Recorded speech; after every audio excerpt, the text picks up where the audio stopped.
ಅಧ್ಯಕ್ಷೆ, ಅದು ಇಡೀ ರಾಜ್ಯದ ಸಮಸ್ಯೆ ಆಗಿದೆ ಸರ್. ಅದಕ್ಕೆ ಕೆಲವು ಜನ ಮಾತಾಡ್ಬೇಕಂತ ಆ ವಿಷಯ ಬಗ್ಗೆ. ಅಧ್ಯಕ್ಷೆ, RTIಗೆ ಸಂಬಂಧಪಟ್ಟಂತೆ ಇದೊಂದು ಬಹಳ ಗಂಭೀರವಾದ ವಿಷಯ. ಸಾರ್ವಜನಿಕ ಹಿತ ಅನ್ಲಿಕ್ಕಿಂತ ಹೆಚ್ಚಾಗಿ ಕೆಲವರು ಸ್ವಂತ ಹಿತವನ್ನ ಕಣ್ಮುಂದೆ ಇಟ್ಟುಕೊಂಡು RTI ಕಾಯ್ದೆಯನ್ನ ದುರ್ಬಳಕೆ ಮಾಡ್ಕೊಳ್ಳೋದು ಗಮನಕ್ಕೆ ಬರ್ತಾ ಇದೆ. ನಾನು ಮಾನ್ಯ ಸಚಿವರ ಹತ್ರ ಹೇಳೋದು, 26 ಜನರನ್ನ ಕಪ್ಪು ಪಟ್ಟಿಗೆ ಸೇರಿಸಿದಿರಿ ಅಂತ ಹೇಳಿದಿರಿ.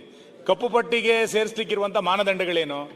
ಮತ್ತೊಬ್ಬ ವ್ಯಕ್ತಿ ಪದೇ ಪದೇ ಬೇರೆ ಬೇರೆ ಇಲಾಖೆಗಳಲ್ಲಿ ಸ್ವಂತ ಉದ್ಯಮಗಳ ಬಗ್ಗೆಯೂ ಕೂಡ RTIಗಳನ್ನು ಹಾಕೊಂಡು ಯಾವ ಕೆಲಸವನ್ನು ಮಾಡ್ಲಿಕ್ಕೆ ಬಿಡ್ತಾ ಇಲ್ಲ. ಎಲ್ಲರ ಲೋಕಾಯುಕ್ತಕ್ಕೆ ತಗೊಂಡೋಗಿ ಕೊಡೋದು RTI ಆಕ್ಟಿವಿಟಿಸ್ಟ್ ಉಳಿದಂತ ಆಗಿದೆ. ಏನು ಕೆಲಸ ಮಾಡ್ಲಿಕ್ಕೆ ಆಗ್ತಿಲ್ಲ. ಸಾರ್ವಜನಿಕ ಕೆಲಸಗಳನ್ನು ಮಾಡ್ಲಿಕ್ಕೂ ಕೂಡ ಅಸಾಧ್ಯ ಆಗಿರುವಂತ ಪರಿಸ್ಥಿತಿ RTI ಆಕ್ಟಿವಿಸ್ಟ್ಗಳಿಂದ ಆಗ್ತಾ ಇದೆ. ಇದಕ್ಕೇನಾರು ಒಂದು ರೂಲ್ಸ್ ಅನ್ನು ಮಾಡಿ, ಒಬ್ಬ ಇಂತಿಷ್ಟೇ ಪ್ರಶ್ನೆಗಳನ್ನು ಕೇಳಬೇಕು ಅಂತ ಏನಾರು ಮಾಡಿ ಸ್ವಲ್ಪ ಬಿಗಿ ಮಾಡಿದ್ರೆ ಸಾರ್ವಜನಿಕ ಕೆಲಸಗಳು ಕೂಡ ಸುಲಲಿತವಾಗಿ ಆಗ್ಲಿಕ್ಕೆ ಸಾಧ್ಯ ಆಗುತ್ತೆ. ಇಲ್ಲಾಂದ್ರೆ ಎಲ್ಲವೂ ಕೂಡ ಸ್ವಂತ ಉಪಯೋಗಕ್ಕಾಗಿದೆ. ಅವರು ಸನ್ಮಾನ್ಯ ಅಧ್ಯಕ್ಷರೇ, ಈಗ ಏನಮ್ಮ ಮಾಂತೇಶ್ ಕೌಜಲ್ಗಿ ಅವರು ಈ ಮಾಹಿತಿ ಹಕ್ಕು ಅನ್ನೋಂಥದ್ದು ಕೆಲವೊಂದು ಜನರ ಒಂದು ದೊಡ್ಡ ಉದ್ಯೋಗ ಆಗಿಬಿಟ್ಟಿದೆ. ಈಗ ಅವ್ರು ನೋಡಿಬಿಟ್ರೆ ಅವರ ಮನೆ, ಅವರ ಕಾರು, ಅವರ ಅಂತಸ್ತು ನೋಡಿದ್ರೆ ಎಲ್ಲ ಅಧಿಕಾರಿಗಳನ್ನು ಬ್ಲ್ಯಾಕ್ ಮೇಲ್ ಮಾಡೋದು, ಜನಪ್ರತಿನಿಧಿಗಳನ್ನು ಬ್ಲ್ಯಾಕ್ ಮೇಲ್ ಮಾಡೋದು, ಇದೊಂದು ಕಾಂಟ್ರಾಕ್ಟರ್ಗಳನ್ನು ಬ್ಲ್ಯಾಕ್ ಮೇಲ್ ಮಾಡೋದು, ನಿರಂತರವಾಗಿ ಈ ಮಾಹಿತಿ ಹಕ್ಕು ಅನ್ನೋಂಥದ್ದನ್ನ ದುರುಪಯೋಗ ಇವತ್ತು ರಾಜ್ಯದಲ್ಲಿ ಭಾಳ ಆಗ್ತಾ ಇದೆ. ಮಾನ್ಯ ಸಚಿವರು ಹೇಳಿದ್ರು, ನಾವು ಅಷ್ಟು ಡಿಸ್ಮಿಸ್ ಮಾಡಿದ್ವಿ, ಡಿಸ್ಮಿಸ್ ಮಾಡಿದ್ವಿ. ಆದ್ರೆ ಆ ಮಾಹಿತಿ ಹಕ್ಕು ಕೇಳೋರ್ದು ಏನೇನಿದೆ ಅವ್ರ ಮೇಲೆ ತನಿಖೆ ಆಗ್ಬೇಕು, ಅವ್ರಿಗೆ ಏನಾದ್ರೂ ಕಠಿಣ ಶಿಕ್ಷೆ ಆಗ್ಬೇಕು. ಯಾಕಂದ್ರೆ ಅವರು ಭ್ರಷ್ಟಾಚಾರ ಮಾಡೋದಕ್ಕೆ ಈ ಮಾಹಿತಿ ಹಕ್ಕು ಕಾಯ್ದೆಯನ್ನ ದುರುಪಯೋಗ ಮಾಡ್ಕೊತಾ ಇದ್ದಾರೆ. ಅದಕ್ಕೆ ನಾನು ಸರ್ಕಾರಕ್ಕೆ ಆಗ್ರಹ ಮಾಡ್ತೀನಿ, ಅವ್ರ ಬಗ್ಗೆ ವಿಶೇಷ ಕಾಳಜಿ ಕನಿಕರ ಬೇಕಾಗಿಲ್ಲ. ಅವರು ಭ್ರಷ್ಟಾಚಾರದ ಪಿತಾಮಹ ಅವ್ರು ಆಗ್ತಾ ಇದ್ದಾರೆ.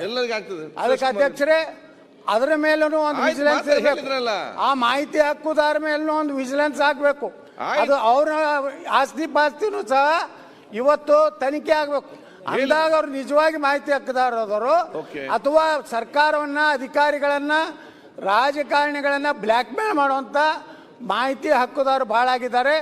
ಇದಕ್ಕೆ ಒಂದು ರೀತಿ ಕಂಟ್ರೋಲ್ ತರುವಂತ ಕಾನೂನನ್ನ ರಾಜ್ಯದಲ್ಲಿ ಜಾರಿ ಮಾಡಬೇಕು. ಮಾನ್ಯ ಸಭಾಧ್ಯಕ್ಷರೇ, RTI ಏನಿದೆ, it's A very powerful weapon.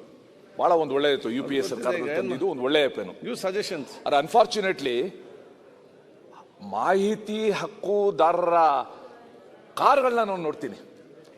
ಮುಂದ್ಗಡೆ ಮಾಹಿತಿ ಹಕ್ಕುದಾರ ಅಸೋಸಿಯೇಷನ್ ಅಧ್ಯಕ್ಷ, ಮಾನವ ಹಕ್ಕುಗಳ ರಕ್ಷಣಾ ಸಂಸ್ಥೆಯ ಅಧ್ಯಕ್ಷ, ಇದು ಹಾಕೊಂಡು ಓಡಾಡೋದು ನೋಡ್ತಾ ಇದ್ದೀವಿ. ಮಾಹಿತಿ ಹಕ್ಕು ತಗೊಳ್ಳುವಾಗ ಅವನಿಗೂ ಏನಾದ್ರು ಒಂದು ಕಾರಣ ಇರ್ಬೇಕು, ಬಲವಾದ ಕಾರಣ ಇರ್ಬೇಕು. ಈ ರಸ್ತೆ ಸರಿ ಇಲ್ಲ, ಹಾಕ್ಲಿ. ಇಡೀ ಒಂದು ವಾರ್ಡಿನ, ಬಸವೇಶ್ವರರ ವಾರ್ಡಿನ ಯಾವ್ಯಾವ ಪ್ಲಾನ್ ಸ್ಯಾಂಕ್ಷನ್ ಆಗಿದೆ ಅಂತ ಕೇಳೋದು ಮಾಹಿತಿ ಹಕ್ಕು ಅಡಿ ಬರೋದಿಲ್ಲ. ಸೊ ಅದಕ್ಕೋಸ್ಕರ ತಾವು ಇದನ್ನು ಯೋಚನೆ ಮಾಡಿ, ಅವನ್ ಏನಾದರೂ ಒಂದು ಕಾರಣ ಇರಬೇಕು. Quality of road, quality of bridge, quality of building ಕೇಳಿ ಸರ್ಕಾರದ್ದು. ಬಟ್ ಯಾರ್ಯಾರೋ ಒಂದು ಮನೆ ಕಟ್ತಾರೋ ಆ ಪ್ಲಾನ್ ಎಲ್ಲ ಕೊಡಿ, how can you ask? So ಅದಕ್ಕೋಸ್ಕರ ಆ ರೂಲ್ಸ್ ಮಾಡುವಾಗ ಅದೇನೋ ಪರಿಶೀಲನೆ ಮಾಡುವಾಗ ಇದನ್ನು ಸ್ವಲ್ಪ ಗಮನ ತಗೊಳ್ಳಿ.